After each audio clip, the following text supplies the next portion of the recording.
Hello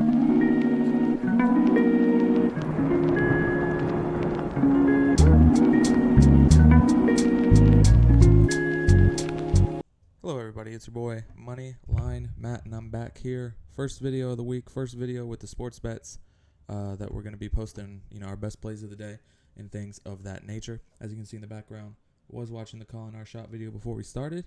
But let's get right into it. I've got two plays today. They're both in MLB. I looked at a play for the college football game tonight.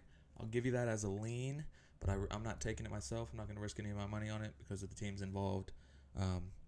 But yes, without further ado, let's get into the bets for today. So obviously, the playoff race is a huge topic right now in Major League Baseball, and none bigger than the National League wildcard race, which so far, let's sit this right here, the National League wildcard race has been a stunner. There's 4 teams tied for that third wildcard position in the National League. So my first play of the day is in the American League, though. These 2 teams are in the wild card already. They're 1 game back of the division leader, the Seattle Mariners. I think you know where we're going. Today, in this one, we're going to the Astros, who are on the road against the Texas Rangers. And my first play of the day, we're taking the Houston Astros money line, minus 110 on DraftKings. And here are the reasons why. The Houston Astros are batting .245 versus Andrew Heaney in lifetime. While the Rangers are batting .167 against JP France, who starts tonight for the Stros.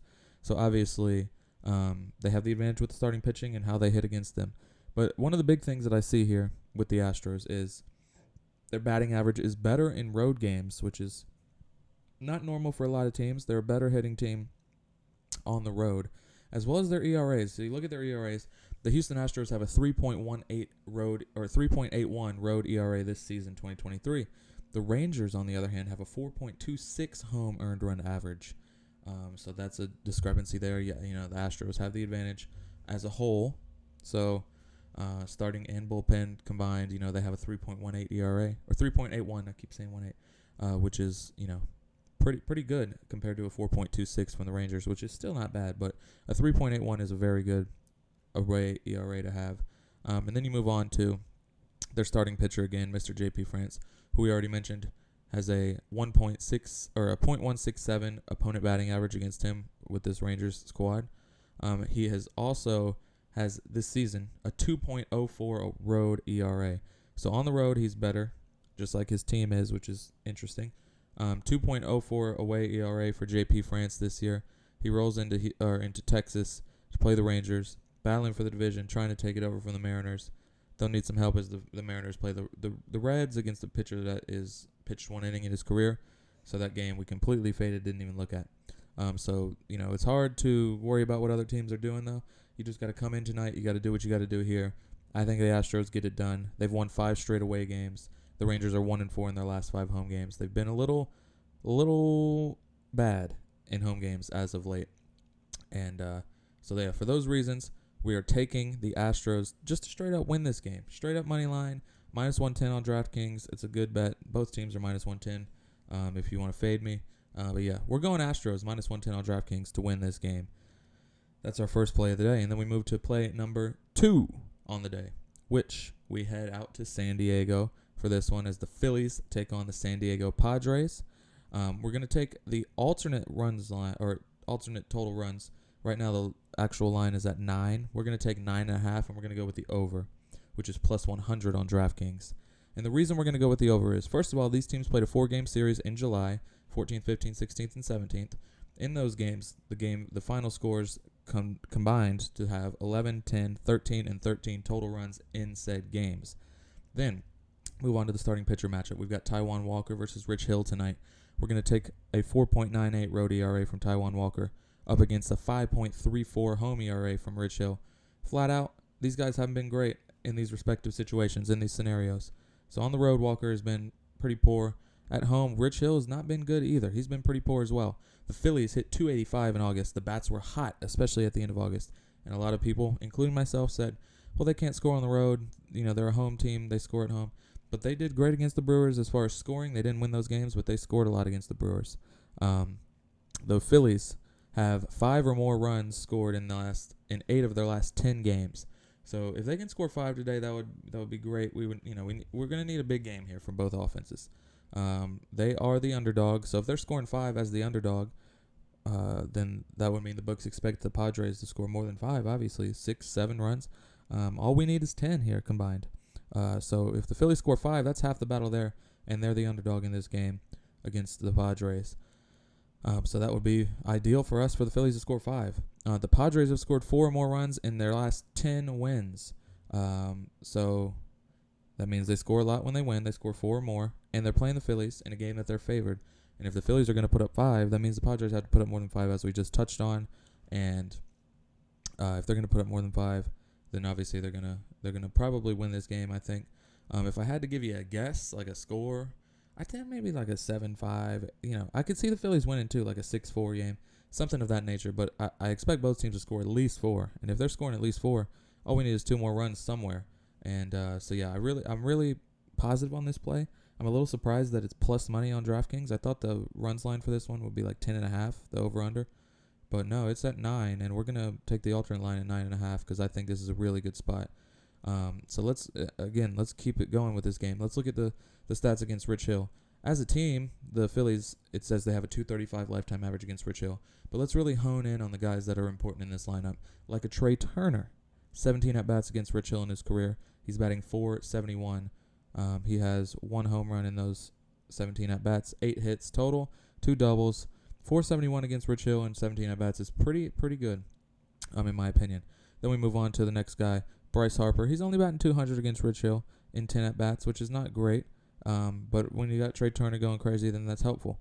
Then you got Kyle Schwarber. He's only batting .133, which is, he's just been bad this year as a whole, so you can't really count on Schwarber.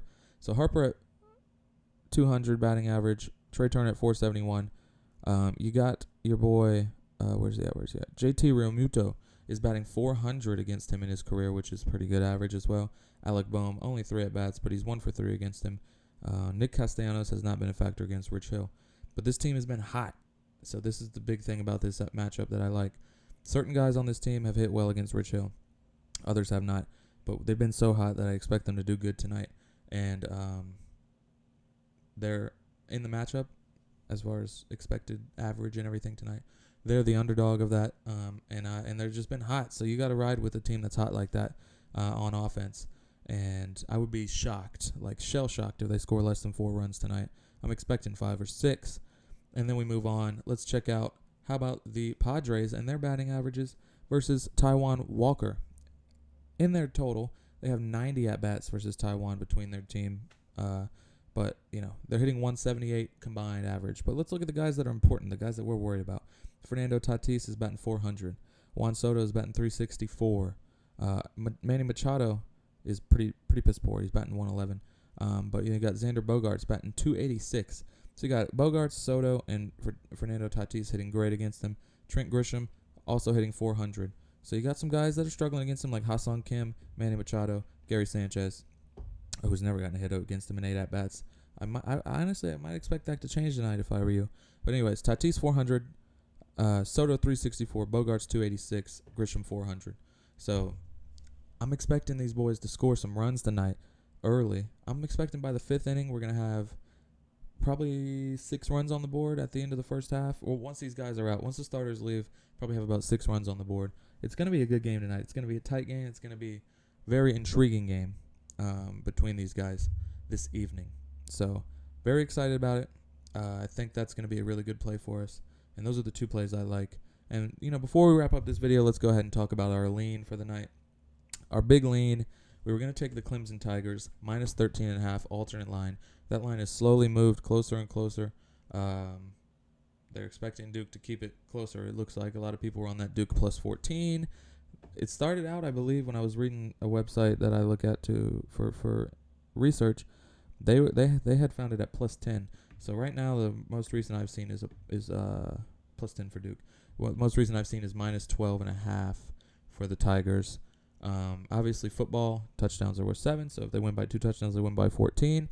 That was my logic of minus 13.5. But Duke didn't lose by that. They only lost 3 games last year, and none of them were even close to being 14-point losses. They're at home in Durham, North Carolina. Clemson, big expectations, number 9. Cade Kullock is the new starter for them. They got rid of DJ Ugalala, whatever his name is. He played great against Oregon or against San Jose State, but that's San Jose State in that game yesterday. He was part of the reason that game went over. I took the over in that game at 54. Ended up at 59 because of a touchdown with 4 seconds left from the San Jose State boys. Or sorry, San Jose State boys. And so we're gonna. I'm leaning. I'm not gonna take it. Just saying, if you're feeling a little DJ and you wanna run with it, take the Tigers minus 13.5 tonight against the Duke Blue Devils. In Durham is the reason I'm a little hesitant about it. Clemson, not a team to trust as far as betting. They were 7-7 last year against a spread like this of needing to win by 14 or more. 7-7. They're just a hit or miss team. They're not a good team to bet on, in my opinion. So we're gonna fade them and finish our week in college football at a 7-2 record, which I will definitely take. So we're not gonna go toward. We're not even gonna touch this game. Took a look at it, but wasn't feeling good about it before I did my research. Wasn't feeling great about it after I did my research. But if you're really feeling DJ and you need to play for college football, there's your play. Clemson minus 13.5. But we ain't count it towards the record now. Don't come at me if it don't hit, because I'm not playing it. If I ain't playing it, I wouldn't recommend my viewers to play it. You know what I'm saying? Just don't play things unless you're feeling like a DJ, and then that's on you. It's your money, your decision making. Don't blame me. But I do like Astros money line, Padres at home against the Phillies, over 9.5 runs, which is an alternate line. Minus 110 for the Astros, plus 100 for the Phillies and Padres. Those are my 2 best plays on this Monday, September 4th. I hope everybody enjoyed their weekend. I hope everybody enjoys their Labor Day. Great baseball, some good college football, U.S. Open cracking off. Sports is great right now. So I hope everybody has a great Monday, great Labor Day, and I'll see you guys tomorrow. Peace.